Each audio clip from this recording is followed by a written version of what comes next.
વરણ વસલી દી વાડીએ ગયો ને એમાં ઠેલડી કાને બટકું ફરી ગઈ. ગુડ મોર્નિંગ થઈ ગયું રાજકોટમાં. હવાર બે લેક્ચર ફરીને આવી ગયો ભાઈબંધના રૂમે. અહીંયા આવીને પેલા થોડાક ઠામડા ગઈ નાખ્યા ને પછી થોડુંક મોઢું ધોઈ નાખ્યું. હવે તમે જ કયો यार मैं इतना सुंदर क्यों हूँ?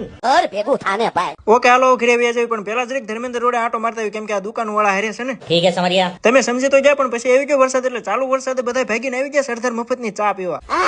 આ છે કોમેડી કિંગ જય ગજેરા અને એમની ટીમ, અને આપણે આમનો જ રોલ કર્યો. Well done. तालियां होनी चाहिए यार हमारे लिए. આમને મોરે મોરો થઈ ગયો એટલે હું આવી ગયો 2 ટાયર વાળી ફોર્ચ્યુનર લઈને ગામમાં, પણ અહીંયા બોલાવી દીધી વરસાદે બાકાજી કી. બીજા દિવસે હવારે ઝીંકુડા અહીંયા જો અહીંયા છે, જો અહીંયા છે. વાડીએ બેઠેલું આવ્યું તો એક અહીંયા ને એક ખાટલે બેઠી ઈ. હવે અહીંથી ઉડી જાય ને પેલા મેના મોરલાએ બે વિડીયો બનાવવાનું નક્કી કર્યું, પણ થયું કઈક આવું. भाई आज ऑमलेट नहीं बनाऊंगा, आज तेल का ऑमलेट बनाऊंगा. હારું ઢેલરી દાંત વાળી નથી એટલે કાન સહી સલામત રહી ગયા.